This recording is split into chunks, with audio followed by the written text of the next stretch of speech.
Happy Monday night, ladies. Or Monday afternoon, depending on where you are. Maybe Tuesday where you are. I don't know if y'all can hear Bronson in the background, but he's on a podcast or a YouTube interview right now. So if you hear him in the background, we're just going to keep rolling, but let me know if it makes you not be able to hear me or something, and I'll try to manage my best as possible through that. So we don't always have calls at the same time, but sometimes there's like a weird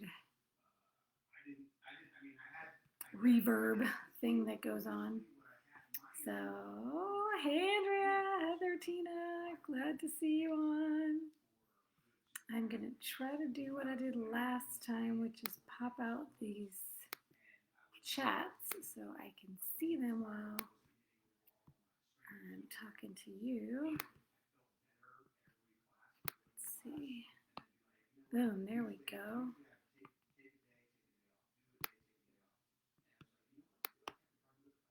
Alrighty.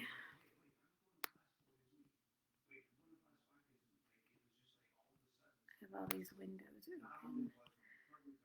There we go. Cool. Now I can see my notes. I can see the chat.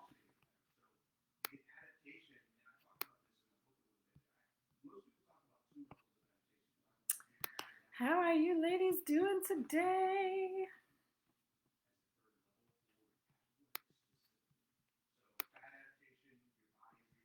I am hungry personally. I have lamb in the crock pot. You saw my post the other day. I found a lamb for $5 a pound at Aldi, at Lidl. So I bought a ton of it. I cooked 7.5 pounds last night, overnight, and then I took that lamb broth and put the smaller leg, the 2.5 pound leg, in the same broth I used last night. So it has now been cooking all day, and I can smell it. Like, it's right there. I can smell it, and it's like, it's been tempting me all day. So as soon as we're done, I'm having my dinner, which is going to be slow cooked lamb leg with a fried egg. Heather, you're currently exhausted. Have you been working a lot and training a lot, I imagine? Ooh, Tina is headed to the sauna with your protein powder yogurt. That would be an interesting thing to have in the sauna. Are you eating it before you get in the sauna or in the sauna? Oh, Heather, that's right. You're in the middle of ripping out the carpets. Still going, huh? Is it almost done? How many more rooms do you have?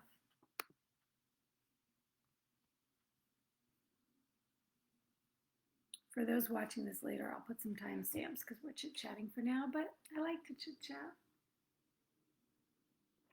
Find out what's going on in y'all's world.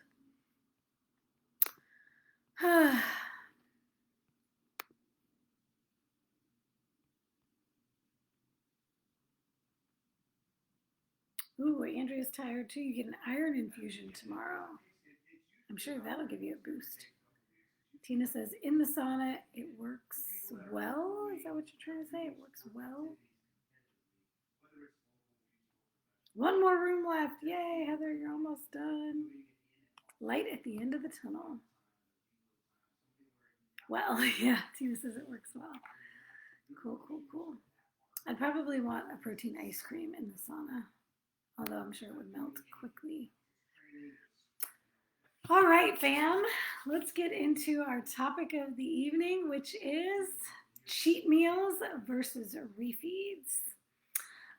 Thank you all for commenting and asking your questions and dropping some really great stuff for me to consider for tonight. So, had some good comments. Maybe I'll jump into that before I dive into the topic. And actually, I'll dive into the topic first and then I'll do the questions at the end. So if you have any other questions that come up as I'm chatting, drop them in the chat and I will address those at the end. Actually, I'm going to start out with a question. Some of you already weighed in. Those of you who are here, I think you all weighed in. Yay, you get the engagement award for today in the chat or in the comment post in the group. But also, so here's how I want to introduce the topic of cheats. We're going to go through cheats first, and then we're going to go through refeeds. As always, I like to define our terms first. So in defining a cheat, if you ask 10 people what a cheat looks like, you are likely to get 10 different answers. So I'm curious, when you think about cheating or a cheat meal, cheat food, cheat day, what does a cheat look like to you? Because I'm sure we all have different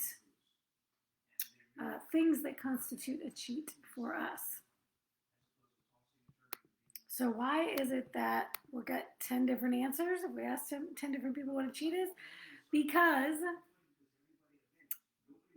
if I'm defining what a cheat is or what it means to cheat, this is my definition. It's as simple as infidelity, being unfaithful to a personal commitment. Perfect example, marriage or a committed relationship. If you're cheating in your relationship or on your relationship, you're being unfaithful to your partner. You're being unfaithful or acting in infidelity to the commitment you've made. So for Heather, she says going way off plan, thinking sweet foods like cake. So I imagine that going off plan but not way off plan is not a cheat for you. What would be an example of going off plan but not being a cheat versus what a cheat would look like? And then for Andrea, she says, an actual cheat is eating carbs for me. A keto cheat is keto chow ice cream, knowing what it does to me. Okay, so she has different definitions of cheat. Carb cheats and keto cheats. Interesting. So when I go to my definition of cheat, I'm putting it all in one box here. Cheating is stepping out or acting outside of the parameters of the commitment that you made. Heather says eating over her macros is an example of something that's off plan but not a cheat. So the plan being macros to follow. Andrea says, I love how you put it though. Yeah, so if you're thinking about cheats, right, I don't know, maybe you would define a cheat a little differently at the end of this conversation. So we'll have to circle back and consider, what you consider a cheat after you've heard the rest of the masterclass. So, okay, looking at the definition of cheat being infidelity, being unfaithful to your personal commitment. A cheat being stepping outside or acting outside the parameters of the commitment that you made. So as it relates to a diet, a cheat is anything that you do outside the confines, boundaries, or guidelines that you've set for yourself. So when you cheat on your diet, you're being unfaithful to your personal commitment of how you intended to eat. Does that make sense?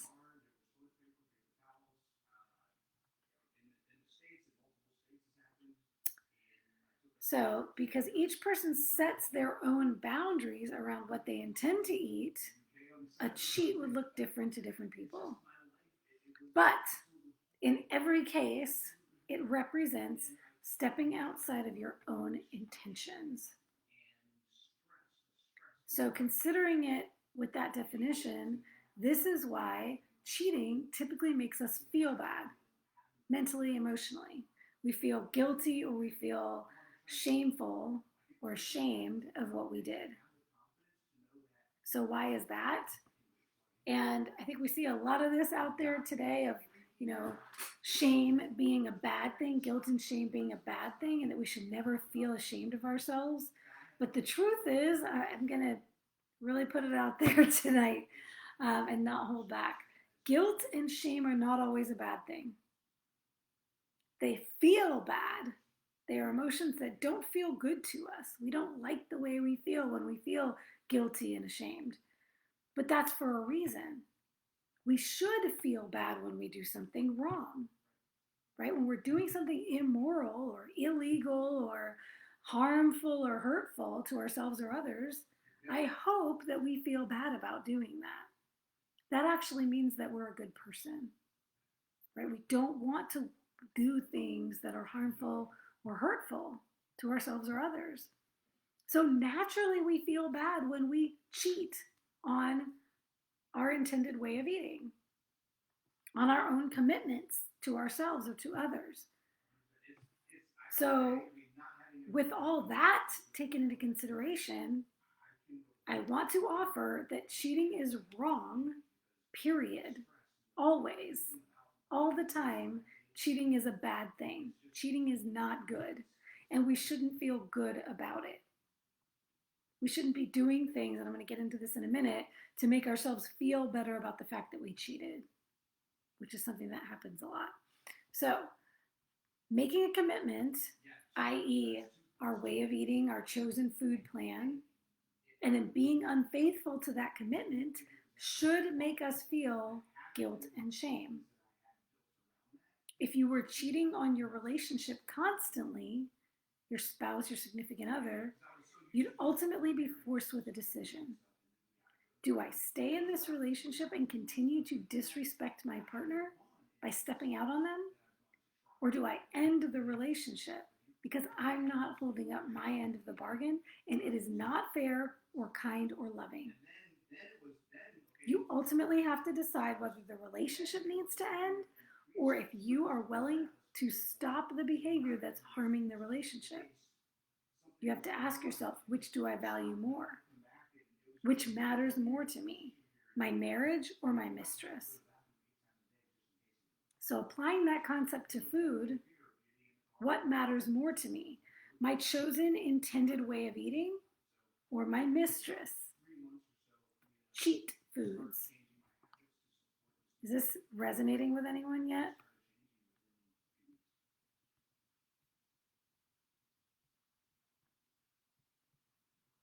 Let's get into the psychology of cheating, shall we? So, going further into this, how we feel when we do something wrong. When we do something wrong and we feel bad about it, there's a natural thing that bubbles up.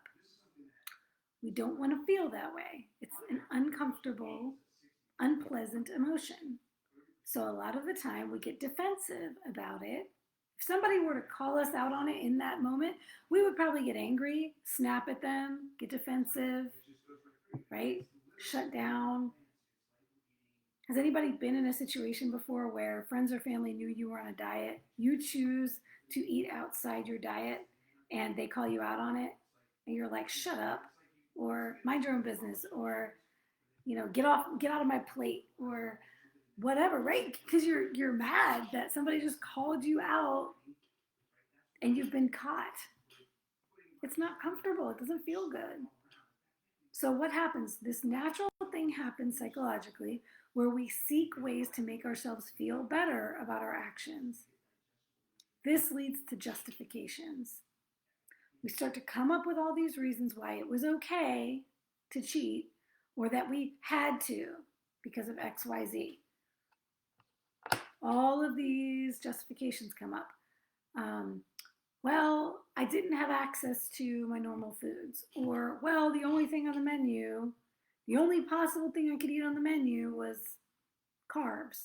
There wasn't anything else available, knowing we could have made a different choice. We chose that, and we don't want to face the fact that we chose to do something outside of our own personal commitment, right? It doesn't feel good to have to admit that. Sometimes we go so far as to start to question whether we really should be following this diet or not. Anybody been there before? Oh, I don't know. Now we go down the rabbit hole of maybe keto isn't a good idea. Maybe my carbs shouldn't be so low, or maybe my fats shouldn't be so low because I just cheated on that high fat, I just cheated with this extra high fat thing that's outside my macros, or whatever it might be, that after a cheat, we start to feel this bubbling up of, Maybe my diet is too restrictive. That's the problem. I'm restricting myself too much. I need to open myself up and allow myself to eat more things. Anybody ever felt that happen before? Holler at me in the chat. Okay, so when we're feeling that defensiveness, this is like stepping out on your spouse and then blaming your spouse for why you cheated. He was mean to me. He always does XYZ. He never does XYZ. He doesn't take me out. He doesn't give me enough attention. We don't have enough sex, whatever it might be. All of these things are really just because you feel bad about what you did. You don't want to admit or recognize your own culpability in it. So it leads to blaming the other person. Same thing with when we start blaming the diet. The diet is too restrictive. Is it really the diet that's too restrictive? Or did we just not hold up our end of the bargain? Nobody forced us to choose this lifestyle. Nobody held a gun to our head and said, well, you're just going to have to go keto now. I'm taking away all these other foods. We chose this. So when we don't hold up, we don't follow through with our own commitment, of course we don't feel good. Now we're finding ways to feel better. So if you find yourself doing this with food, check yourself. Question that urge to justify and sit with that uncomfortable, guilty, shameful feeling. Acknowledge that you did something wrong and take ownership for your fault in it. Just like if you have a child who's acting out and doing something wrong, you're not going to let them get off the hook for that. Right? They usually try to blame their brother or sister, pretend they didn't do it, look down in shame. But if you want them to learn from the situation, you have to sit them down and talk through it. What happened? Why did you do it? They're going to say,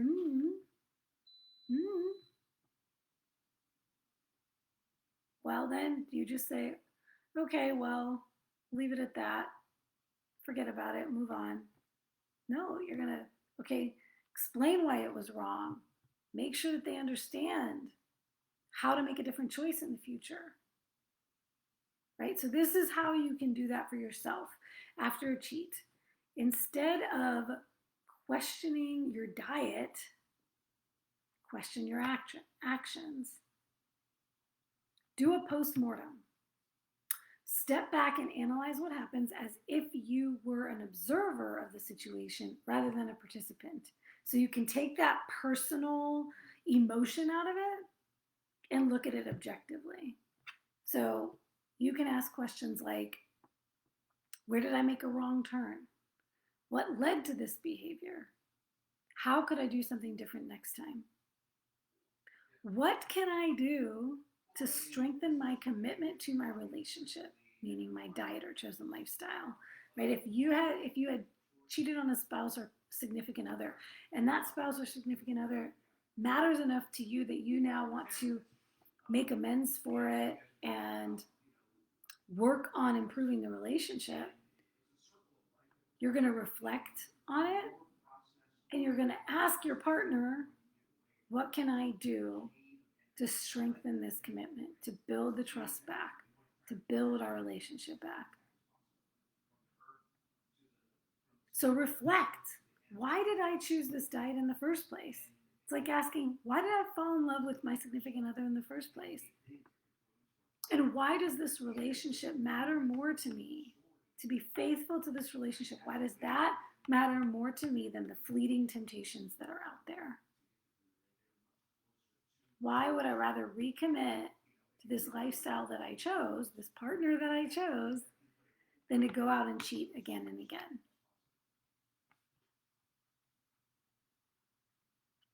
So it's totally fine to review your diet plan, your food plan, your way of eating that you chose, your way of living, lifestyle that you chose, and look for shortcomings.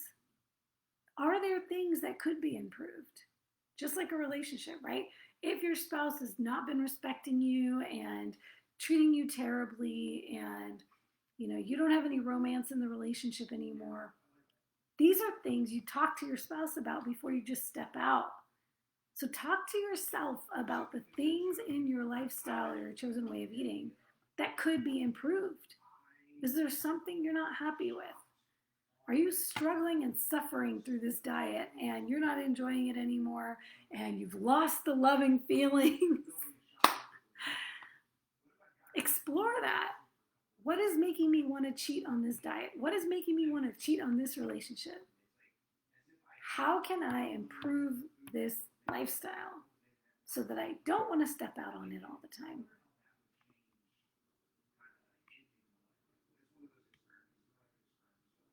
There is, I meant to mention this. I know I had this in here somewhere and I skipped over it. If you've heard me talk about this before, there is a book that I absolutely love and a professional that I absolutely love. Dr. Glenn Livingston wrote the book Never Binge Again. And I love the book and I love the resources. It's a really challenging read because it asks you to really look at things. And if you have that resistance coming up about these things, like I talked about, that defensiveness, it's going to be hard to read it, but he really makes you focus on exactly that, taking responsibility and stepping into your power and recognizing that you always have the choice. And one of the things, the reason why I bring that up is looking at, he walks you through how to create your own food plan. There are guidelines that you set that are really more than guidelines, they're rules. He goes black and white with it, like, let's get really clear on these rules. So those of us who have this idea of what cheats are, you've got some unwritten rules. Maybe you've written them down, maybe you haven't, but you've got some rules around what you've decided about how you want to eat. And so in his book, he talks about these different categories of nevers. I never eat this. I always eat this. I have conditionals around these other things. Like, I will only eat chocolate on X day of the week, yada yada time because of this situation. It will only be in this amount. And everything gets really, really clear, written in cement, so that you're clear on your commitment and there's no gray area of what's included and what's not included, so you can make really solid choices in the moment. So when you decide that your chosen way of eating means enough to you because you chose it for a particular reason, then you recommit to it and you say, okay, you know what, I'm choosing you over the mistress. So then what do you need to do? You need to define your parameters very clearly, and I highly recommend going through the Never Binge Again book and that process. It's free on their website. I'll drop the link after this chat. You can get it for free and you can walk through and create your own food plan and get really, really clear on your stuff. If you've had some hazy gray areas, it's a really great way to make it plain, make it clear. So next you have to forgive yourself for the infidelity. After you've taken responsibility for it, after you've fallen on your sword with yourself and you've apologized, you've made amends, and you've recommitted to the relationship, now it means you need to move on. You need to forgive and move on, just like you would ask your spouse to forgive and can we move forward together. But that requires accountability and holding up your end of the bargain moving forward so you can rebuild that trust with yourself, just like you would with a spouse if you cheated. Staying faithful no matter what. And if the urge to cheat comes up again, what would you do if you were in a relationship? If you really want to mend the relationship, you would have to bring it up, bring it out into the open, and talk about it before you take action on those urges. So do the same thing with yourself. You owe yourself that respect. I'm feeling an urge to cheat. Be with that urge. What's causing this urge? Why am I wanting to cheat right now? What's driving this? What could I do instead? I made a commitment.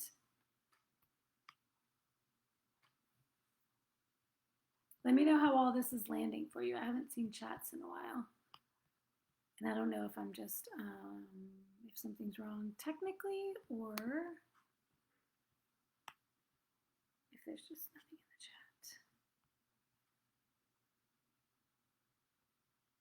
I think I'm still live.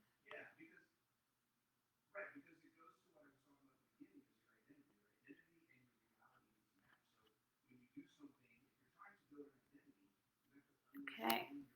Well, then I will move on. All right. So my philosophy on cheats. Ah, okay. Yep, Andrea, I think you hit the nail on the head. She said, I think we're all just listening and soaking it in now. Yeah, it's heavy stuff. So I'm not surprised. It's heavy stuff, it's emotional stuff, it's stuff that's kind of tough to I guess to receive. So yeah, of course, by all means, take it in.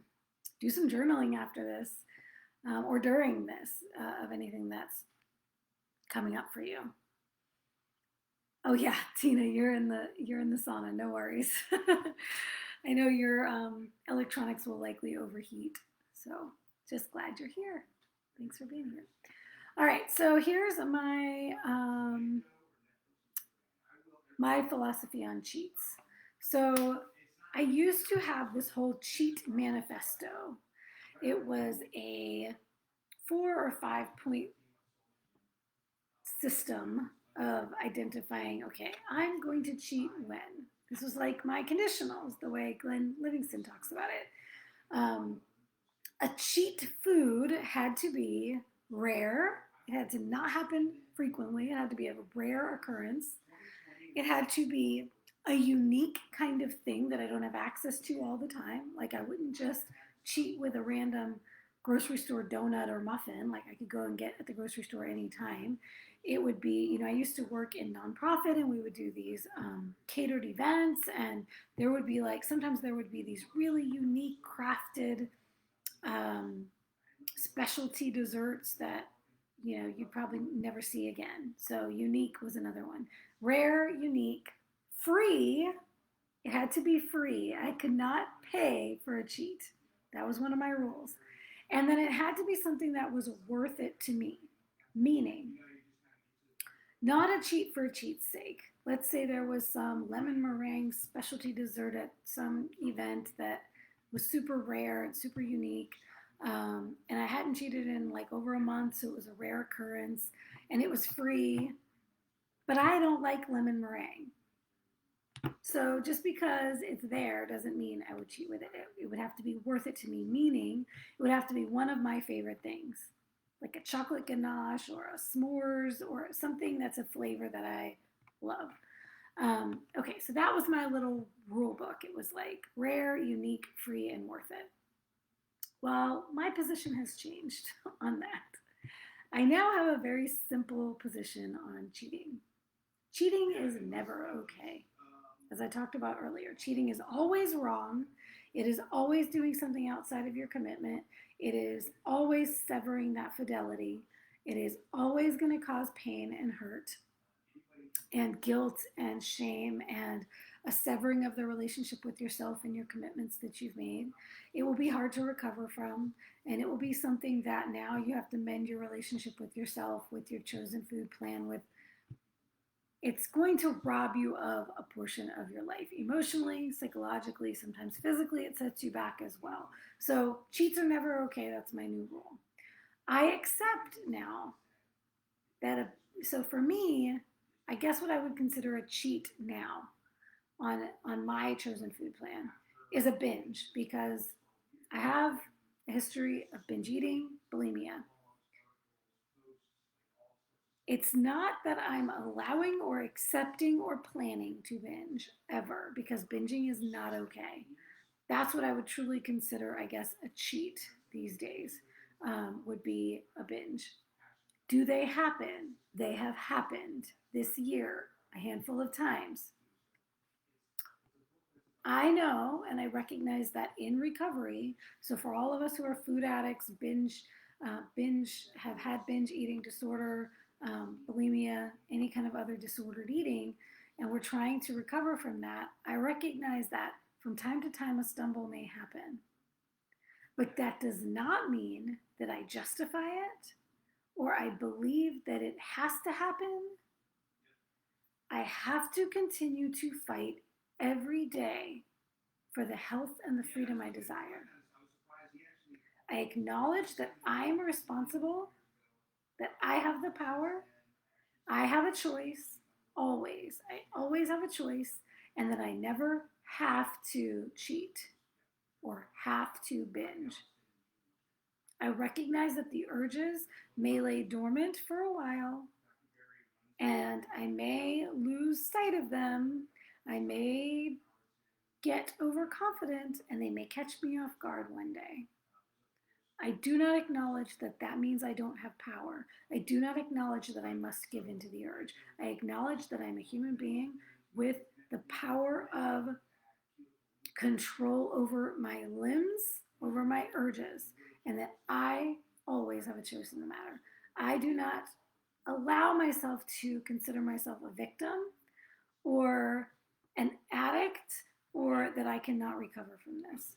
So I say all that to say it is never okay to cheat. Tina, thank you for that. She says it's so true. This is so true. It hurts. It absolutely. I'm feeling the emotions just sharing these words. Um, the tough thing is that it sucks to recognize that we fall short sometimes and that we make mistakes and that we do things that are wrong and that hurt us and maybe hurt others. That sucks. But if we're not willing to recognize that and confront that, that is what's going to keep us in that loop and that behavior pattern longer because we're sweeping it under the rug. We don't want to feel it. We don't want to deal with it. That's going to keep us stuck. Acknowledging it, bringing it into the light, taking ownership and responsibility for it, apologizing, making amends with ourselves, and recommitting is what will continue to keep us moving forward. Michelle says, sorry I'm late. This is a replay. I will definitely watch it. It's a heavy one, girl. You can rewatch it when you have a moment of peace for yourself to sit with it because it's definitely a deep one. I'm gonna have to give a little disclaimer when I post the recording. All right, so let's put some hope into this discussion, right? What's the alternative? If cheating is never okay, does this mean you have to 100% be 100% strict all the time? Well, my short answer is yes. That may not give you any relief, but the short answer is yes. You do have to be 100% strict all the time. But what does that mean to be 100% strict all the time? As I mentioned, Glenn Livingston and Never Binge Again and creating your own personal food plan, you are the person who gets to choose what you're committing to, right? Hopefully, I know that there are arranged marriage. There are still arranged marriages. Many of us, most of us, all of us maybe are not in that situation. We got to choose our partner. So continuing the analogy, you get to choose the parameters of your chosen way of eating and living. This is your marriage. This is your commitment. So by saying you're 100% strict all the time, you are planning to never stray from your personal chosen commitment. So you get to set it up in a way that is appropriate for you. It sets appropriate boundaries and clear lines in the cement that you feel strongly about sticking to. The things that resonate most with you. Then, if you find yourself having a hard time sticking to it, it's time to reevaluate. Revisit the plan that you made and decide, is there something with the plan that needs to change? Or do I need to check myself and these urges to go outside the plan and figure out what's really going on there? And here's my little tip for that. If you notice this desire to cheat, you're struggling with it a lot, you're cheating here and there, and it's becoming this habit, Here's what you do to determine if your plan is appropriate. First, you have to commit to not making any impulsive decisions in the moment. Right? It's just like we say, like, you shouldn't make any big decisions in a heightened emotional state. When you're angry at your partner, you're not just going to decide to divorce them in the moment, right? You're not just going to say, oh, because I'm craving cake and cake is off my plan, screw my plan. I'm canceling my plan. Forget my food plan. Keto's for the birds. I'm going for the cake. That would not be the right decision. That would not be the right time to make that decision. So you are allowed to revisit and reevaluate your plan, but you have to do it before you act outside the confines of your predetermined plan, before the cheat. And here's what I want you to promise yourself. You will sleep on it before you make the decision. So you're not choosing to change your plan in the midst of an urge to cheat. You're choosing to sleep on it and say, I get to revisit and reevaluate if my plan is right for me, but I'll do it in the morning. Right? I'm angry at my partner and I want to go out and cheat on them, but I'm going to give them the benefit of the doubt and I'm going to sleep on it and see how I feel in the morning. It is very likely that the voice telling you to cheat is not you. It's your emotional brain, the limbic brain, the mammalian, lizard brain, that reptilian brain, what they call it, all these different names, survival brain. It's throwing a tantrum. Your emotions are trying to get the best of you. So don't give it what it wants. If your child is throwing a tantrum, don't give them what they want. Promise that urge that you will consider its demands, but not until tomorrow. Preferably give yourself 24 hours. Wait until you are on neutral emotional ground, where there are no immediate threats, triggers, temptations, or a heightened emotional state. Mornings are great for this. I love mornings because usually we have the most resolve in the morning. We usually feel the most enthusiastic in the morning about the day. But assess for yourself, when am I going to be in the most neutral ground? Just like you don't want to try to convince your partner to go on some lavish vacation that you know they're not going to be down for and they're going to be, tripping about the budget or whatever. You don't throw that on them in the middle of, they're angry about something else. You're not going to be like, hey, babe, can we go on a vacation? You're going to wait until they're in a neutral emotional state to bring it up and see if you can convince them to do it. Same thing. All right, we have some comments. I'm going to revisit these. Nicole, I beat myself up and I'm like, well, already off. May as well have a Rita. A lot of people can relate to you, I'm sure. Yep. If you fall off, get right back in rhythm. Yeah, we're going to talk about that too. I may have to do another chat on that black and white thinking because that is a lot of the time the underpinning that for those of us who binge and have dealt with binges, that's what sends the binge off is this, well, I'm already off, might as well go all the way off. So confronting the black and white thinking is a huge part of recovery in that. So I'd be happy to do a masterclass specifically on binge eating recovery. All right, so we're not going to make impulsive decisions in the moment. We are going to say, you know what? I'm allowed to revisit and reevaluate my plan. It's my plan. I'm the one who chose it. I'm committing to it, and I get to look at it and consider something different, but I have to wait until tomorrow.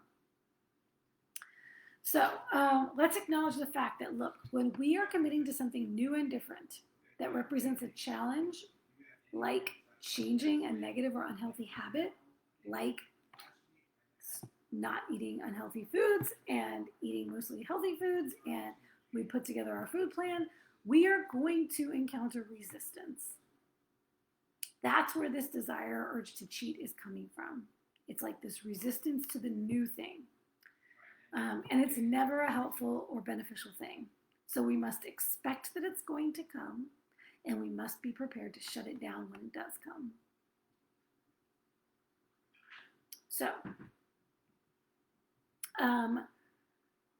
part of this requires us to be honest with ourselves about these things that we're trying to justify in our diet. When we're trying to justify, oh, maybe keto is too restrictive, maybe I should be including carbs, maybe I should be including this and that. Ask yourself, well, how's that working for me? When I do eat those foods, how do I feel? What does it make me feel like in my body? Am I vibrant and healthy and feeling my best? Because if that's the case, then probably wouldn't have committed to taking it out in the first place. Chances are the things we enjoy eating purely for the taste are not helping us perform or feel our best. And at some point, you have to come to grips with reality and honestly assess whether that food, in quotes, because it's probably not even real food, is helpful or if it's holding you back from functioning optimally and showing up fully in your life. Someone recently asked me on a call why I compete.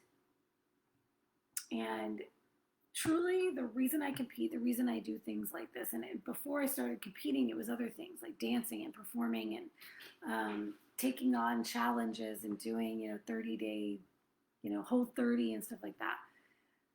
It's something that challenges me to my core.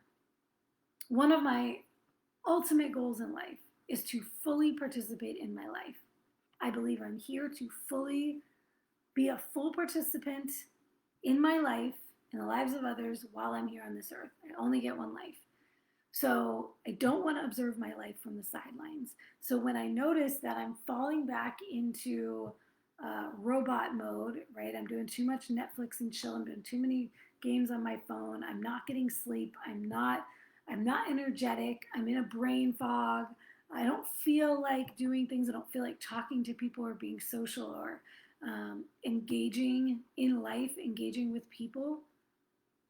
I start to recognize, okay, there's something that needs to change. So I need to challenge myself. So I compete so that I can constantly be in this place of like challenging myself to show up as my best self.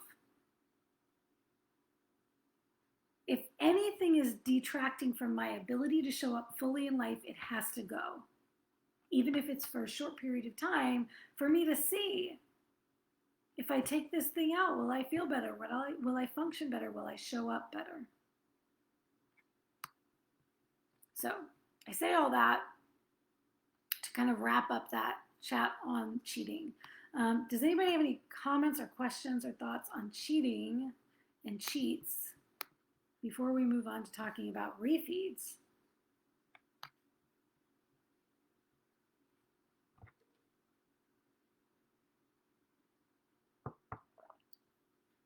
And actually, I'll jump down to some of the comments that were posted in the group so I can answer some questions as it relates more to cheats than refeeds, and then I'll revisit some of the comments that specifically related to refeeds.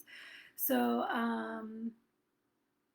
Laura had asked, I've seen some people eat carbs and then go back to 80-20 approach regularly on IG. What are your thoughts on that? All right, so I have some strong opinions about carb cycling, which is what that sounds like to me. And I have strong opinions about 80-20. 80-20 being high fat, 80% fat, 20% protein. I actually don't recommend either of those. I don't recommend carb cycling. I don't recommend 80-20.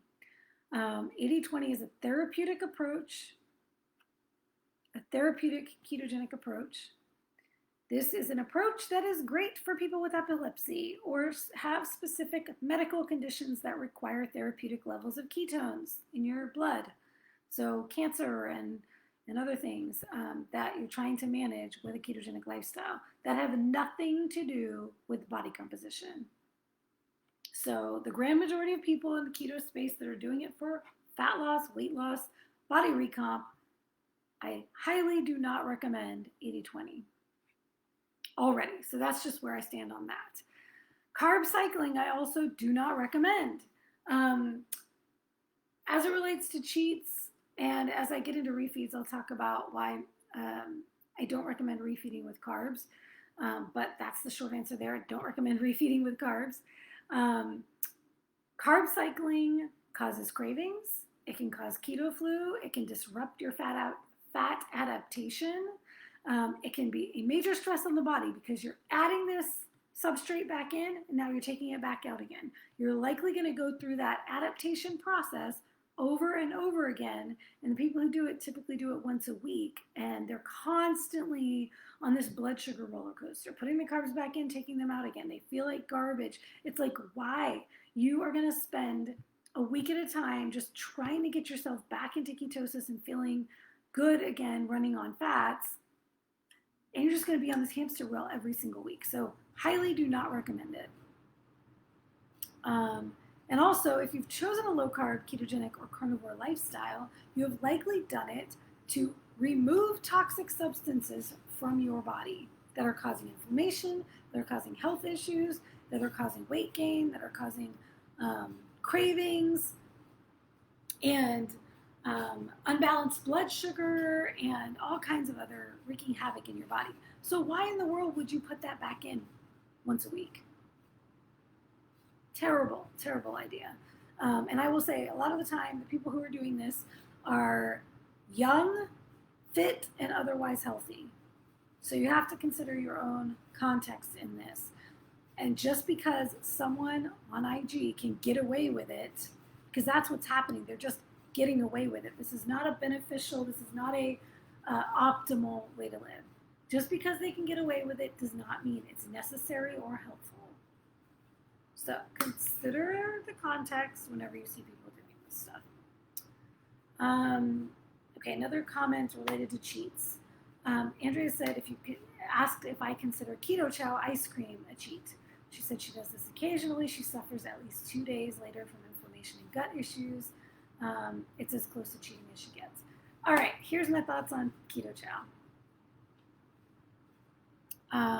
Oh yeah, Tina, great question great comment about the carbs. You are better off just having a bit of carbs routinely. Here's the thing, and this is what I meant to say about that. When you are designing your own food plan, you get to design it the way you want it.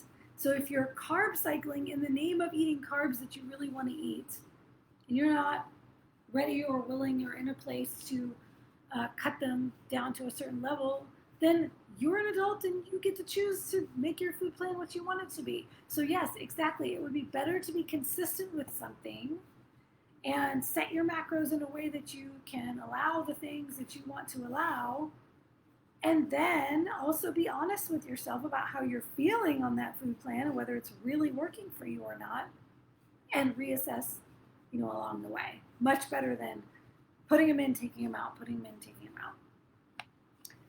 Okay, so I have some thoughts and some strong opinions on keto chow as well. Love the owners. I love Miriam. Oh my goodness. And I understand their purpose for the product, okay? It was designed as a meal replacement. And it was designed as something for busy people trying to go keto, trying to get off a standard American diet. And it's a tasty, highly caloric if you add in the fats that they recommend, and pretty nutrient dense because it's meant to replace a meal, non-real food option. So here's some of the pros about keto chow. Because it's designed as a meal replacement, it's fortified with vitamins and minerals and electrolytes. So it can certainly be better than alternatives in the market. So it's not the same as buying a packaged keto fat bomb candy thing. It's basically a nutrient-dense protein shake. And you can manage the amount of fat that you add to keep your macros in check. So those are all pros. I think it's a great bridge, as I like to call them, for people who are making the transition into keto. It can be good for on the go or when you might otherwise undereat. Great for all those things. Here's my concerns. It's sweet tasting. It can be a very addictive substitute for real food. It can become a habit, and it can keep your sweet addiction alive. The ingredients, two in particular, the milk protein, it's a milk-based protein, which has it has whey, and it has casein. And it's mostly casein. So If you are sensitive to milk products, this can be a big issue for you. Not typically the protein that I recommend. Um, so it's milk protein based and it has sucralose. There are many issues with sucralose. Sucralose is a major contributor to cravings. That sweet taste for the cephalic phase of digestion can cause you to crave and want more and not be satisfied. It can cause blood sugar spikes and insulin spikes. Um, if you're adding a lot of fat, as suggested, it can become very highly caloric, and it's a highly caloric snack. It doesn't satiate like whole food, real food. So when you're replacing meals with it, if you're on the go or you need to, something like that, it can be a good thing. But you're likely going to be hungrier again or not fully satisfied the way you would if you chewed and broke down real food meals. So what I don't like about it is that particularly the keto chow ice creams, right? So the people who are doing creamies in the Ninja with it, it can interfere with behavioral change, meaning shifting from snacking and eating desserts and eating sweet treats and constantly satisfying that craving,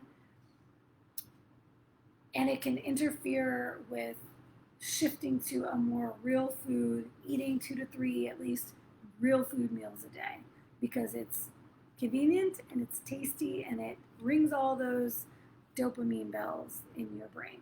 So the behavioral change of all this is what's really key to sustainable long-term optimal health, and that's what worries me about things like keto chow. It's not just keto chow, it's anything that's made with those sweeteners, with these highly palatable foods. It's the same kind of idea there.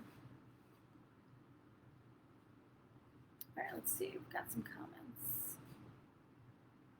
Tina says, I only use their egg white protein powder to make PSMF bread. Yeah, Keto Chow as a company, they have other products as well. So yeah, they do electrolyte drops. There's plenty of other products, but the Keto Chow, the main Keto Chow product is what we're talking about.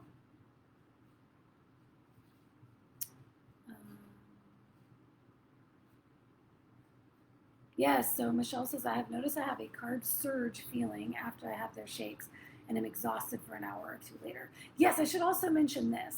They're not that low carb. Like, I can't remember now how many carbs, total carbs. If you're looking at total carbs, which is what I recommend, if you stay away from this net carb stuff, when you're getting into net carbs, your total carbs can get pretty damn high.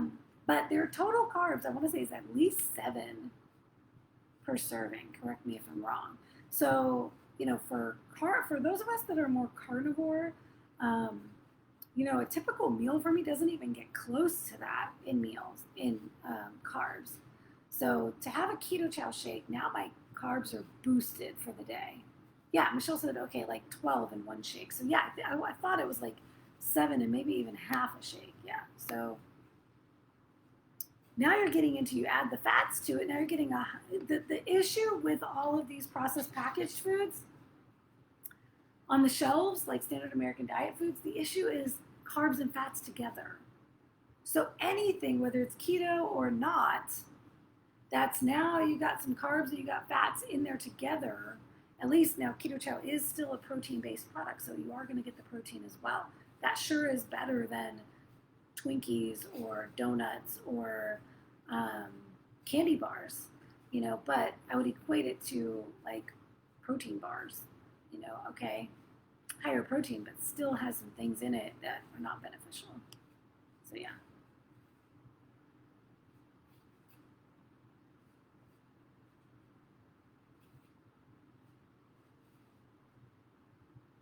Yeah, so Andrea, because you took it out and put it back in, that's such a beautiful way to do it. Guys, if there's something that, and there's two sides of this coin, right?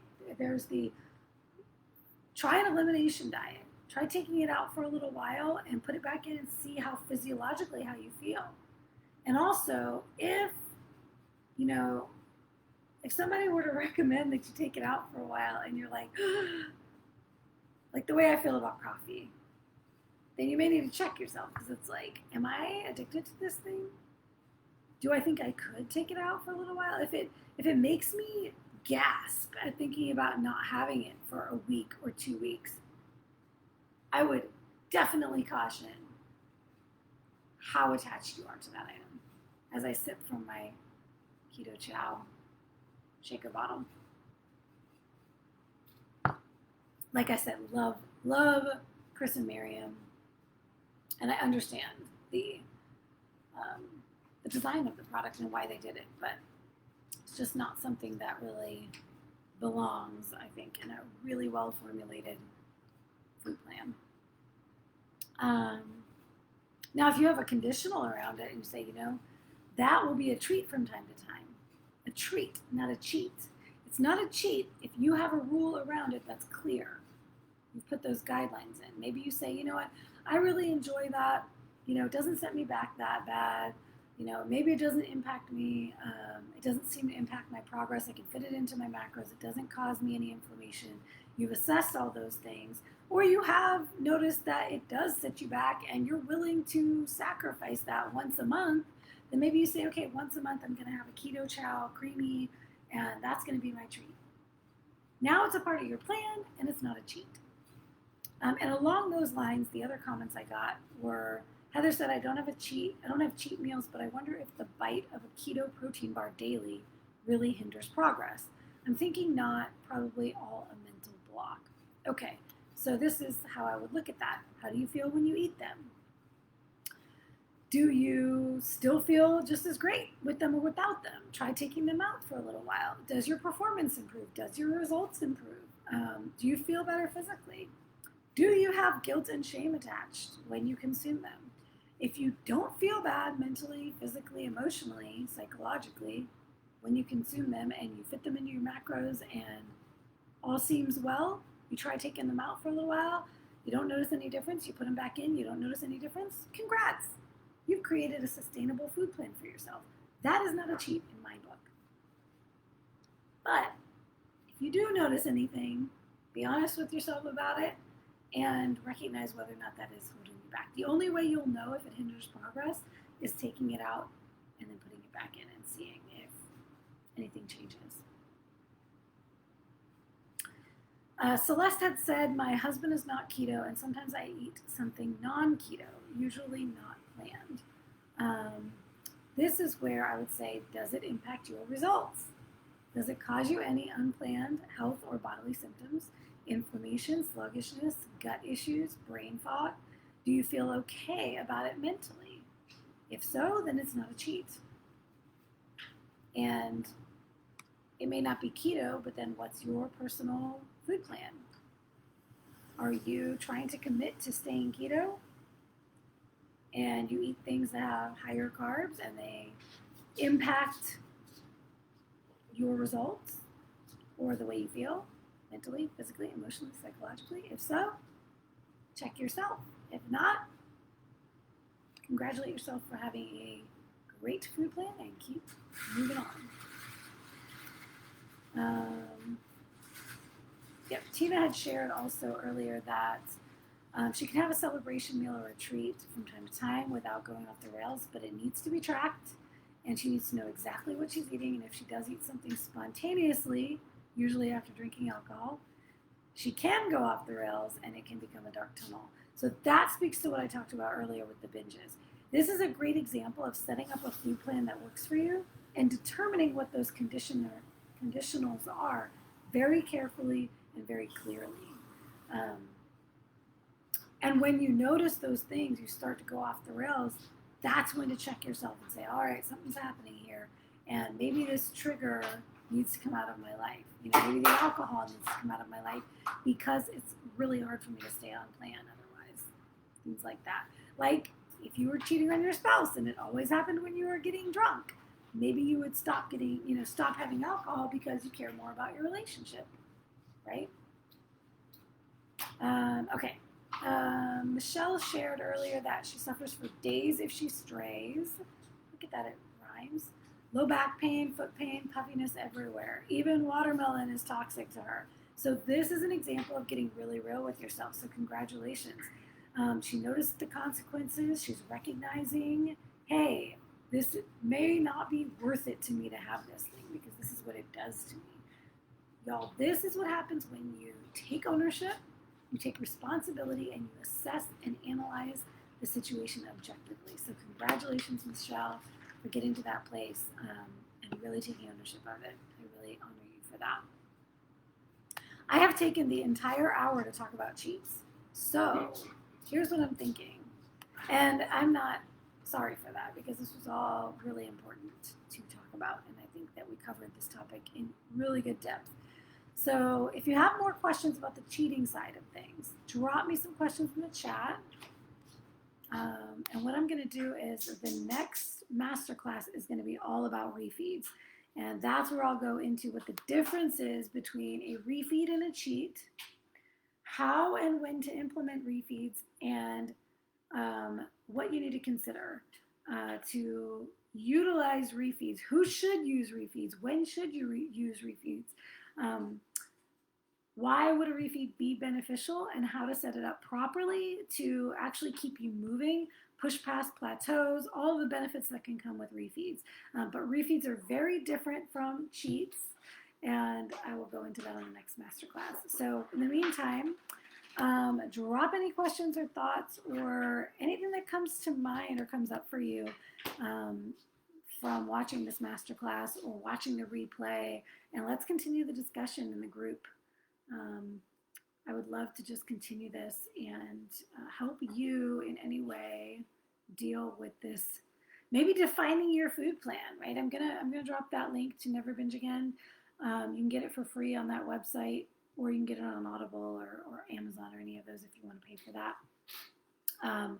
But if you want to solidify your food plan like you haven't before and get really, really clear on those lines in the cement, I'm happy to help you do that. So let's workshop through that in the group. And with that, I'm going to go eat some lamb and some eggs. And it's all mine. If Bronson doesn't eat it all first. All right, y'all. Have a wonderful Monday. Have a wonderful rest of your week. And I will see you in the group. Peace out.